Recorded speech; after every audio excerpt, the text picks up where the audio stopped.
Namaskar children. Namaskar everyone. So next today our first question is sodium plus. Sodium plus has completely filled Kl shells. Explain. Question कह रहा है कि sodium plus, we know that sodium atom है but sodium plus हमें दे दिया है sodium plus. Listen carefully, this is very important question and very tricky question also. So sodium plus has a completely filled Kn shell. Explain कीजिए कि कैसे fill है. So first हम बात करते हैं सोडियम की. चलिए प्लस की बाद में बात करेंगे, पहले सोडियम की बात करते हैं. एटॉमिक नंबर 11 होता है. K11 शेल में फिल करेंगे KLm 2 8 और यहाँ हो गया 1 2 8 and 1. अब हम बात करते हैं कि इसको स्टेबल होने के लिए 1 डोनेट करना होगा.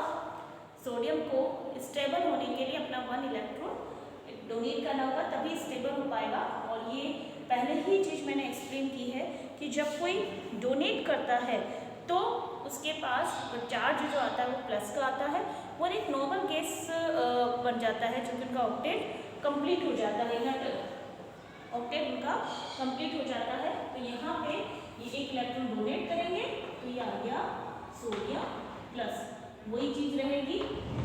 अब इलेक्ट्रॉन कितने हो गए इसके, एक डोनेट कर चुके हैं ये, तो ये हो गए 10. बट कोई कंफ्यूजन नहीं, 2 और 8 ऑक्टेट हो गया कंप्लीट फिल, एक ये डोनेट कर चुके हैं. So it is prove sodium plus is completely filled Kn shell. That is the sodium plus completely filled Kn. Right? Next is a question is a numerical question. If bromine atom is available in the form of say 2 isotope. bromine किस form में present है, 2 isotope. 35 bromine 35 3079 percentage दिया हुआ है, 35 bromine 80 50% दिया हुआ है. Calculate average atomic मास. हमने एवरेज एटॉमिक मास निकालने का एक फॉर्मूला लर्न किया था, उसी फॉर्मूले से हम इसको निकालेंगे एवरेज एटॉमिक मास. देखिए हमें निकालना है एवरेज एटॉमिक मास. एवरेज एटॉमिक मास कैसे निकलेगा, फर्स्ट हम कैसे करेंगे, दैट इज द परसेंटेज. ये हमें क्या दिया हुआ है, परसेंटेज दिया हुआ है. और इसका एक फॉर्मूला मैंने आपको लर्न करवाया था जब हमने पढ़ाया, जब हमने वीडियोस करी थी. लास्ट में एक फॉर्मूला आपको लर्न करवाया गया था कि जो भी आपको मास नंबर दिया हुआ है वो मल्टीप्लाई होता है परसेंटेज से. तो मास नंबर कितना है 79, ये इससे मल्टीप्लाई होगा, यहाँ मास नंबर ये इससे मल्टीप्लाई होगा, फिर डिवाइड हो जाएगा वो टोटल जितने आपको परसेंटेज दिए हुए. सो यहाँ पे हमारा मास नंबर कितना है, फर्स्ट मास नंबर 79, परसेंटेज कितना गिवन है 49.7, देन प्लस 81, ये म्यू है आपका, मास नंबर दिया हुआ है म्यू है, 50 multiply 50.3 divide by 49.7 plus 50.3. Right, ये हमारा फॉर्मूला है, इसको लर्न कर लीजिए. फॉर्मूले को क्या फॉर्मूला होता है कि जो आपका मास नंबर दिया हुआ है, मास नंबर मल्टीप्लाई परसेंटेज, जो परसेंटेज दिए हुए मास नंबर मल्टीप्लाई परसेंटेज.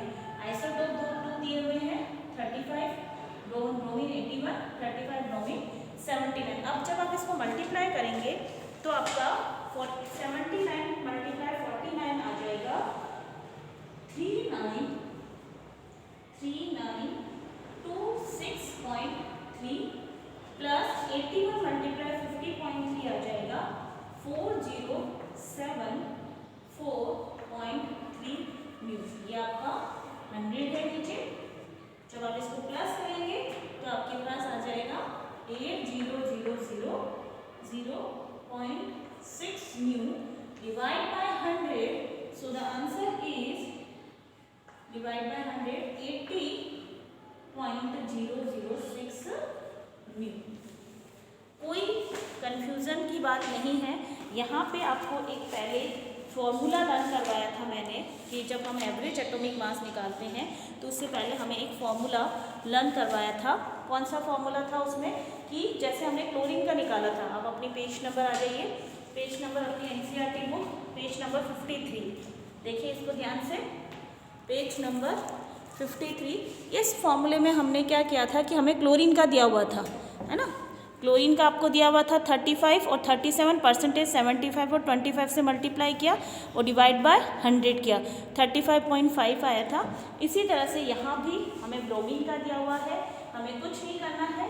ये परसेंटेज मैंने यहाँ मल्टीप्लाई किए हैं, ये परसेंटेज है आपके, और ये आपके मास नंबर जो दिए हुए हैं वो जो इसका मास नंबर इससे, इसका मास नंबर इससे डिवाइड बाय टोटल आपको जितना परसेंटेज दिया जो कि 100 हो जाता है 39, मल्टीप्लाई जब हम इसे करेंगे 3926.3, जब ये मल्टीप्लाई किया गया 4074, answer 8000.6, 180.006।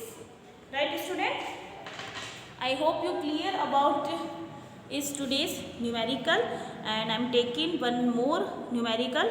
First note down you all of you in this notebook, today your notebook. Next I am taking more examples, so note down in your notebook. So student, next is a very important question, and you everyone listen carefully and watch carefully. The question is average atomic mass of sample of an element X is 16.2 mu. आपको average atomic mass given है, it's opposite कर लिया। पहले हमने जो numerical किया हमने average atomic mass find out किया था, बट यह हमें रिवर्स कर दिया है, हमें एवरेज एटॉमिक मास गिवन है। What are the percentage, we have to find out the percentage. पहले हमारे न्यूमेरिकल में हमें परसेंटेज गिवन थे, उसके अकॉर्डिंग हमने एटॉमिक मासेस निकाले थे। अब एटॉमिक मास गिवन है और हमें परसेंटेज निकालना है। So first solution, what is the atomic mass? Atomic mass is 16.2 mu, that is the x element. ये कोई एक्स एलिमेंट है जिसका एटॉमिक मास दिया हुआ है 16.2। अब परसेंटेज ऑफ आइसोटॉप एक्स, अब हमें परसेंटेज फाइंड आउट करना है। सो परसेंटेज, सबसे पहले हमने ले लिया परसेंटेज हमारे निकालना है, इसको हम P1 मान लेते हैं। एक्स 8 16, परसेंटेज ऑफ P1 मान लिया हमने इसको कि परसेंटेज P1 है 8x 16 का, और दूसरा हमारे पास जो पर्स है वो है x 8 18, इसका परसेंटेज P1 मान लिया हमने, और तो इसका परसेंटेज क्या होगा 100 माइनस P।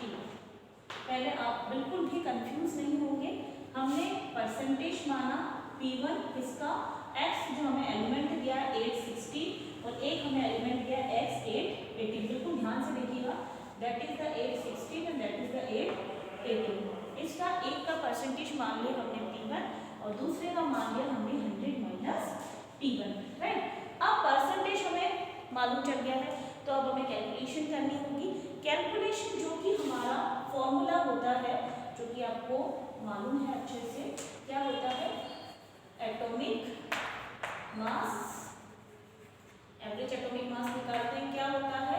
पहले होता है आपका परसेंटेज मल्टीप्लाई आपका एटॉमिक जो भी मासेस दिया हुआ है वो होता है आपका परसेंटेज होता है। परसेंटेज कितना दिया हुआ है? परसेंटेज ऑफ 8 और 16 एंड 16 म्यू।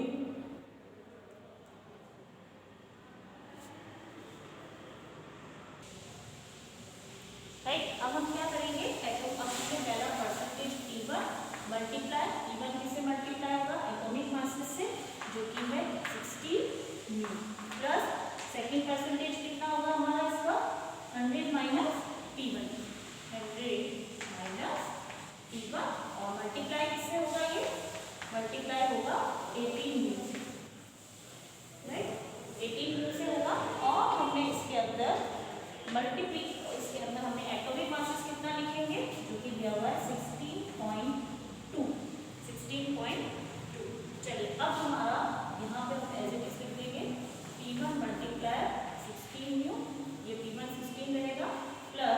यहाँ आप इसको ओपन करेंगे। अब हम इसको ओपन करेंगे, कैसे होगा ये, डिवाइड बाय 100, ये लिखेंगे आप क्योंकि परसेंटेज का डिवाइड बाय 100 जरूर होता है, ये डिवाइड बाय 100। अब हम इन्हें सॉल्व करते हैं, ये दोनों मल्टीप्लाई हो जाएगा, 60 मल्टीप्लाई 6.2 मल्टीप्लाई 100, तो ये आपका हो जाएगा 1620। कितना आया, 1620। मल्टीप्लिकेशन में किया हमने। अब यहाँ देखिए P1 and 16 new, P1 multiply 16 new, P1 16 new आ जाएगा आपका। नेक्स्ट इज 100 माइनस P1, तो ये ब्रैकेट में है, मल्टीप्लाई होगा इससे, राइट। तो 100 माइनस 18 न्यू कितना होगा, प्लस ये हो जाएगा 80 100। 100 माइनस 18 न्यू कितना हो जाएगा, 80 100, ठीक है। Next minus plus minus P1 80 plus 1800 and minus 80 P1 new, ये आप न्यू लगा दीजिए। अब क्या हुआ आपके पास, ये प्लस और ये माइनस सेम चीज को हम साथ साथ में रखेंगे, ये उधर चला जाएगा। सो 1620 माइनस 1800, 1620 में से आपका ये आप इसको इधर ले आएंगे और इसको हम उधर ले जाएंगे, तो हम इसको उधर ले जाएंगे, तो ये हो जाएगा P1 80 न्यू और ये उधर चला जाएगा P1 16 न्यू प्लस आपका ये इधर आ जाएगा, तो 1800 माइनस 160 न्यू। 18 में से 16 गया तो 2 न्यू, P1 कितना हो गया 2 न्यू, और 1800 में से 1620 आपका माइनस होगा, तो ये आ गया आपका 180 न्यू। अब आपको P1 निकालना है, तो 180 डिवाइड बाय 2, तो ये हो गया 90 न्यू। P कितना आया हमारे पास 90 न्यू। अब P1 हमारे पास आ गया है, P1 हमारे पास आ गया 90%, तो दूसरा कितना आ जाएगा, P2 कितना आ जाएगा आपका, P2 का आ जाएगा आपका 100 माइनस 90 यानी 10, आपका P2 था, हमें P1 दूसरा था, वो आ जाएगा 10%। तो एक तो हो गया हमारा 90% और दूसरा हो गया हमारा 10%। बिल्कुल भी कंफ्यूज नहीं होना है। इस न्यूमेरिकल के अंदर हमें एवरेज एटॉमिक मास दिया हुआ था, 16.2 था। इस एवरेज एटॉमिक मास में हमें परसेंटेज फाइंड आउट करने का है, तो ओके 8x16 8x 18 है, सैंपल है। एटॉमिक मास गिवन है 16.2, परसेंटेज है P1 860, इसका हमने एक का P1 मान लिया, दूसरे का 100 माइनस P1 है, 8x16 है, 8x18 है। कैसे निकाला, फॉर्मूला हमारे पास होता है, ये होता है परसेंटेज P1 किसका है, ये इसका, दूसरे को मान लिया है हमने 100 माइनस P1 किससे मल्टीप्लाई होगा 16 से, P1 मल्टीप्लाई 16 और 100 माइनस P1 किससे मल्टीप्लाई होगा 18 से, डिवाइड बाय 100, डिवाइड बाय 100, ये मल्टीप्लाई हो जाएगा 16.2 से 100 मल्टीप्लाई हो जाएगा 1620, यहाँ पे ये से मल्टीप्लाई होगा P1 16 न्यू, 100 मल्टीप्लाई होगा 18 से प्लस 1800 माइनस P1 81। अब ये इसको तो माइनस को हम इधर ले आएंगे तो प्लस में हो जाएगा, ठीक है। यहाँ हम 16 माइनस 20 को इधर लाएंगे तो माइनस में हो जाएगा, माइनस किया 180, ये माइनस हुआ 2, P1 आ गया 180 डिवाइड बाय 2 90, क्लियर। अब यहाँ पे 100 माइनस P1 हमारा 90 आ गया, तो सेकंड क्या आ गया 100 minus 90 equal to 10। I hope आपको समझ में आया होगा। इसी के साथ एक क्वेश्चन और है next, if Z equal to 3, so what would be the valency of element. आप यहाँ पे समझिएगा सभी इसको कि if Z equals to 3, so what would be the valency. It's a very easy question. If Z equals to 3, so what would be valency of atom, right? So easy है, Z means atomic number, Z means atomic number. So ये 3 है तो हमारे पास कितना आ गया के L, ये 3 है तो वैलेंसी यहाँ आएगी, एक डोनेट कर देगा तो वैलेंसी क्या हो जाएगी +1, वैलेंसी कितनी वैलेंसी हो जाएंगी इसकी +1। So if Z equals to 3 the valency of this element is 1. What is the valency? The valency of this element is 1. So note down in your register everyone. I hope you all are understood today's topic very clearly. Thank you so much everyone.